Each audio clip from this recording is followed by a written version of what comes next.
Am I the asshole for kicking my maid of honor out of my wedding with 5 days notice? 5 days is pretty egregious, but you're not just doing that without having something terrible happen. I'm 23 female, getting married in a couple days. Most of this is in the last 2 weeks. My maid of honor, 26 female, was in charge of planning my bachelorette party, which I wanted to be a surprise. We live in a city, but none of us live downtown, so I was hoping for a hotel room downtown and having a fun night out with friends. When M picked me up 2 weeks ago on a Friday, I was excited to see where we were going and what we were doing. We ended up going to M's one-bedroom townhome and spent the whole weekend there. There were 8 of us, so it was cramped, and we kept running into the issue with only one bathroom. On Friday night, we had games and ordered pizza. On Saturday, we had mimosa bar, went shopping, ordered food, and watched a movie before parting ways on Sunday. It wasn't the bachelorette of my dreams or a particularly fun weekend, but it was okay, and I appreciated it. God damn. Last weekend, my fiance, 32 male, Jay, had just returned from a work trip. When he returned, we were chatting and I told him about the party. He looked confused and said nothing else that evening. The next day, I got a message from M asking me to meet up to talk about something. M revealed that Jay had given her a significant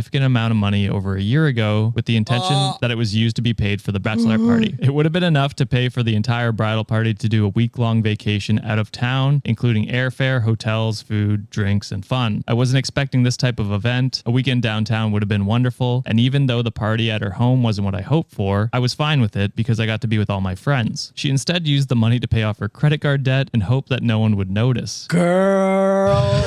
I told her I need some time to process and went home. After talking with Jay about it, I decided that the best action would be to remove her from the wedding. I came to this decision because I don't feel like I can trust her, and I don't want her standing there next to me at my wedding. I slept on it overnight and sent her a text saying this on Monday morning. Since then, I have been getting texts from her mom and boyfriend telling me how awful I am for doing this, and that I didn't need a big party, and M was able to financially benefit. So my mom is also against me removing her from the wedding, as she's like a sister to our family, and it would be tragic for me to get married without M there. The rest of the bridal party is split, with half saying I shouldn't have kicked her out and the other half agreeing with me. M has called me crying because she's already seen her dress, which Jay and I paid for the dresses, and she can't wear it anywhere else. At this point, I want the wedding to be over with so I can go on my honeymoon and not have to deal with these people. So was my action too extreme? Am I the asshole? No. Let's say roughly airfare, stay. You don't have to estimate. I'll tell you what the number is. Can we guess? Sure, go ahead. 15,000. I said around 10. If you put your numbers together, that is the number it is. $25,000. $25,000.